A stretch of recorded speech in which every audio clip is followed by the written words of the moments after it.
Hey guys, what's up? This is Elise. Welcome back to Elise Reads and Speaks. So I'm a little behind on my new releases. So I just finished The Queen of Air and Darkness by Cassandra Clare, and I just needed to talk about it. So I figured, why not make a video about it? And then maybe I know some people out there who may have finished it, because right now I can't think of anybody who has.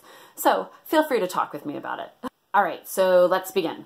Queen of Air and Darkness by Cassandra Clare focuses on Emma and Julian's relationship. We have met them in the first two books. They have parabatai runes. They're in love with each other, but they can't be with each other because of the parabatai runes and the parabatai curse. And oh no, it's just so hard to get through. Okay, yeah. We've been through this before, you know, the forbidden love thing. Cassandra Clare loves forbidden love, and she writes it really well. So, you know, in the first installment, Jason Clary, were they brother, were they sister? Who knows? The second installment, there was that nice little love triangle, and as you know, I like love triangles, and Tessa didn't want to hurt Will or Jem, so it was their forbidden love on either side. And now we're with Emma and Julian, who are best friends. So because they're best friends, they got these parabatai runes, but oh no, they shouldn't have got the parabatai runes because they're in love with each other.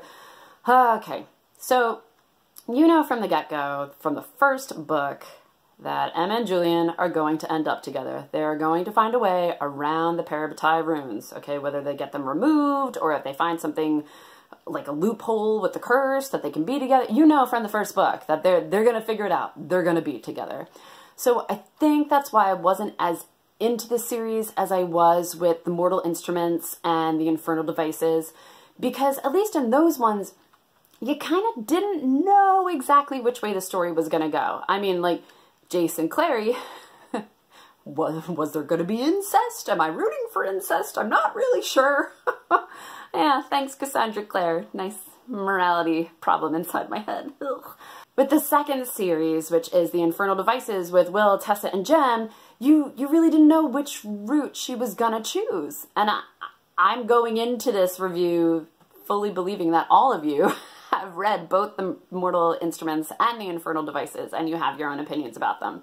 Okay, but that's why I really like those two series, because you weren't exactly sure the entire time where it was gonna go. Jason Clary, you knew were gonna end up together, but you're also like, wait, what exactly am I rooting for here? I'm not really sure, but you still wanted them together anyway? Oh, man, it's just like me with Game of Thrones right now. Authors, like, why are you doing this to us? Like, I really, really don't want to be rooting for incest. I don't want to. And in the real world, I'm not. And yet when I read books like The Mortal Instruments or watch the series Game of Thrones, why are you making me feel this way? It feels icky, and yet I want it to happen. Okay, that aside, let's get on back to Queen of Air and Darkness.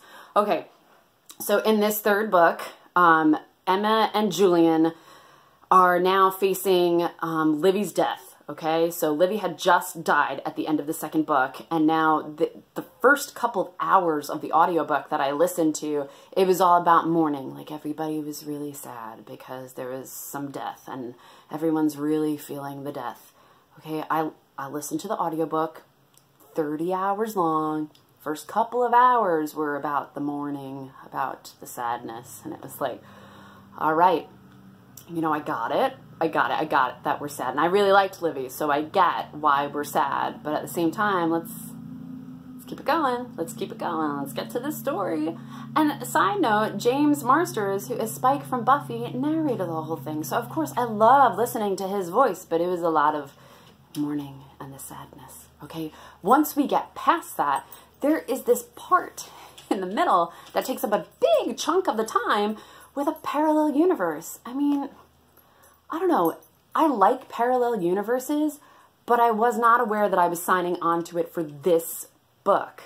And recently I feel like I'm reading a lot with parallel universes. Like, I've talked to you guys about 1,000 Pieces of You, which is the Firebird trilogy, which is all about the multiverse. I read Illuminae and Gemina and Obsidio, and one of those has a wormhole in it, which is another parallel universe. And then I go into this book thinking that I'm going to the Shadowhunter world, which I am, but I also visit the Shadowhunter world in another parallel universe. What is the deal? Okay, this is This is a lot of parallel universes in 1 month that I'm visiting. Okay, so I didn't have a huge problem with it, but it also kind of felt like a cop-out. Like, she didn't really want you to be sad that Livy was dead because she was alive somewhere else. Just kind of like, all right, like, I appreciate you trying to make your fans happy, but at the same time, it also feels like there's no stakes because she's alive somewhere else. I don't know. I felt like it kind of took away from it a little bit. And with the parallel universes jumping and getting the mortal sword and bringing it back to the universe that you're originally from, it's kind of like, all right, there's a lot of parts that are going on, and it was just a lot. All right, so when we're back in the regular universe is where I started to like it more. But I still had my own complaints with it. Again, Emma and Julian, they did not have the same draw for me as the other couples in her other series. Like, with this one, they were kind of cold.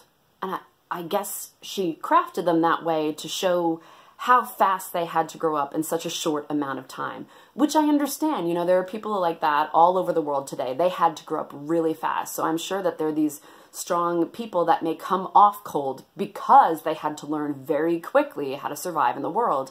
And I get that for Emma and Julian. I do. However, it just didn't make me gravitate towards them. Like, I didn't feel the heat between them. Even though she wrote a lot of heat between them, I just didn't feel it. So it was kind of like, you know, I want what's good for them, but I also want to hear about the other characters from the other series that I already liked, which is good because then she brought some of them in. I have to say my favorite part of this entire book was the wedding of Alec and Magnus. I mean, those of us that are Shadowhunter fans, and I am a huge Shadowhunter fan. Oh, she gave us the conclusion that we needed. And it's not really a conclusion. It's like a wonderful beginning because they're finally married and it was so adorable. And I could have listened to that chapter over and over again. I don't even know if it was one chapter because I was listening to it. So maybe it was like 2. I don't really know. But I do know that I really enjoyed listening to it. And I think that says something that I enjoyed this one part so much more that had 2 of the minor characters in this particular book instead of the main characters that were in this book. I don't think that says a lot for me feeling about this story. I will say that I enjoyed this stuff with the cohort because I think it kind of mirrors what we're going through today.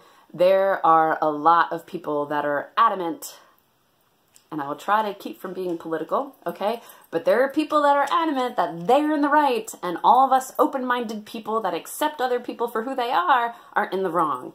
And it's no stretch of the imagination to see that the cohort is something that can happen and is currently happening right now. So I think Cassandra Clare was really smart in crafting the cohort the way that she did.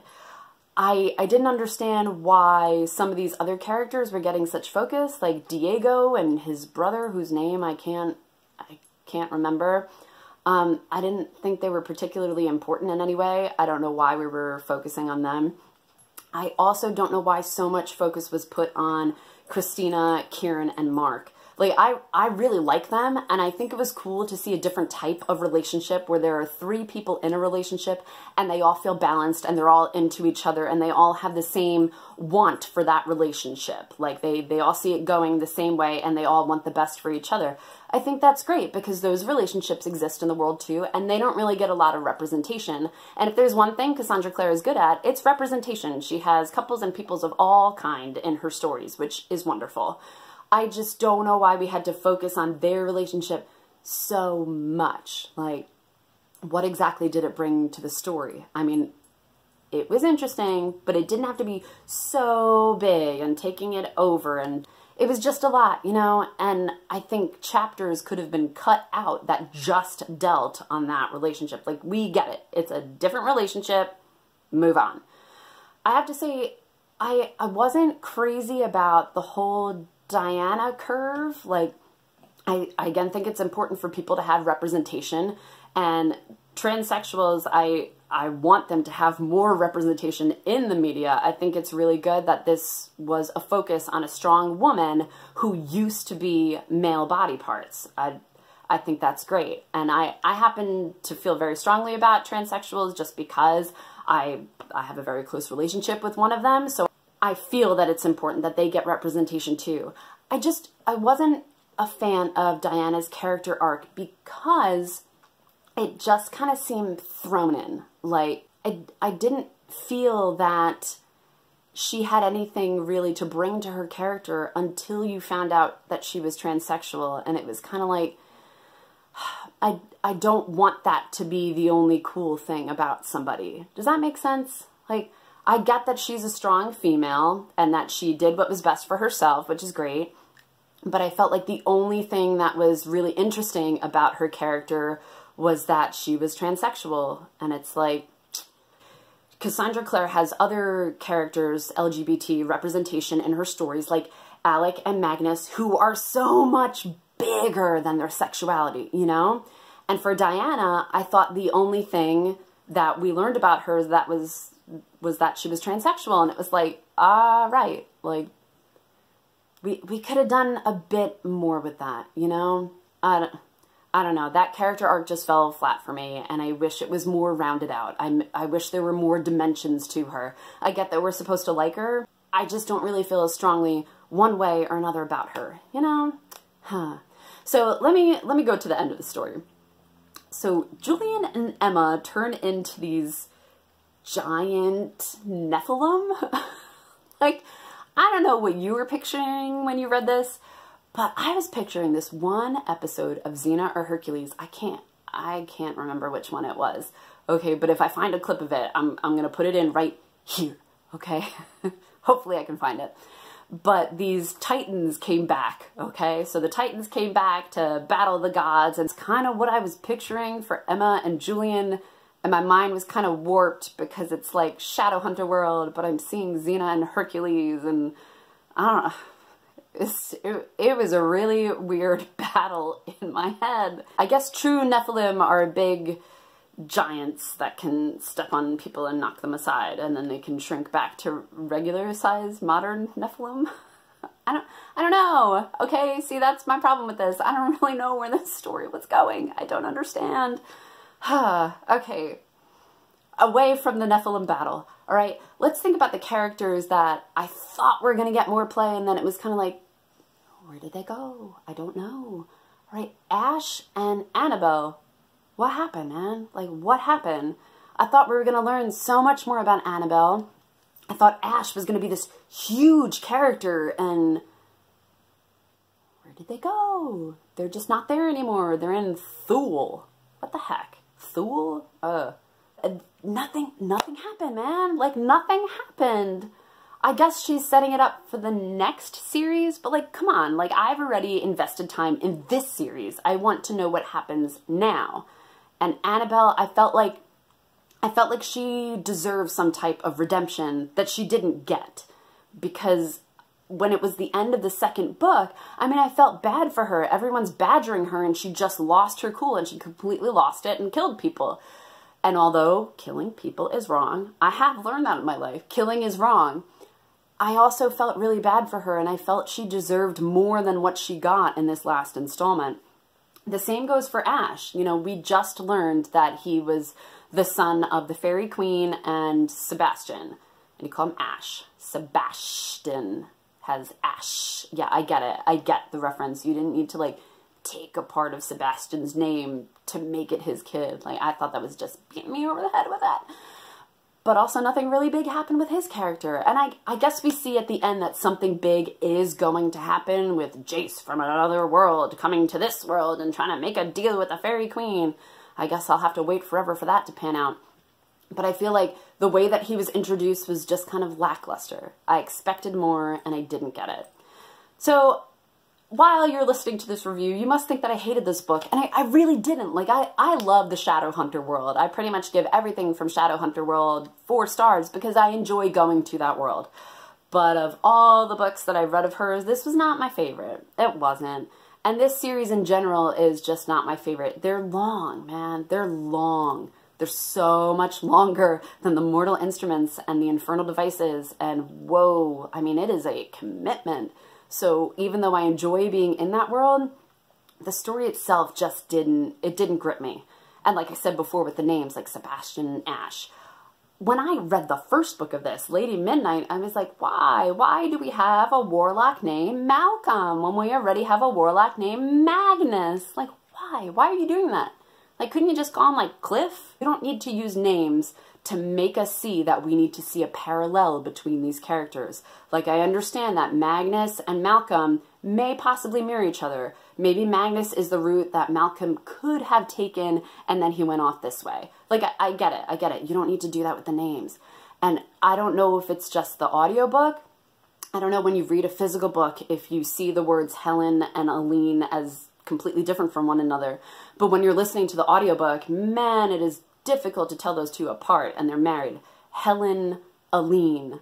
Like, for a while, I thought Spike, my friend Spike, who's narrating the book, I thought he was saying Helene, and then I had no clue who he was talking about. So I am hoping in the next series that perhaps we'll diverge a bit with the names, because I just felt like there's a difference between symbolism and like dead horse symbolism, you know? Like, I get it, you don't need to do that to me. Okay, so I think that's all my thoughts about the Queen of Air and Darkness and the dark artifices in general. I just had to talk about it. You understand how it is. I would really like to know what your thoughts are if you have read this series and this book in particular, so go ahead and leave me a comment down below. I'd also like to know what your favorite series is if you have read each of her Shadowhunter series. So my favorite is The Mortal Instruments, but I know my mom really likes The Infernal Devices and my brother really likes The Dark Artifices, so everybody has a different favorite. So go ahead and let me know what yours is. Thanks again for tuning in to Elise Reads and Speaks. I'll catch you next time, guys. Bye!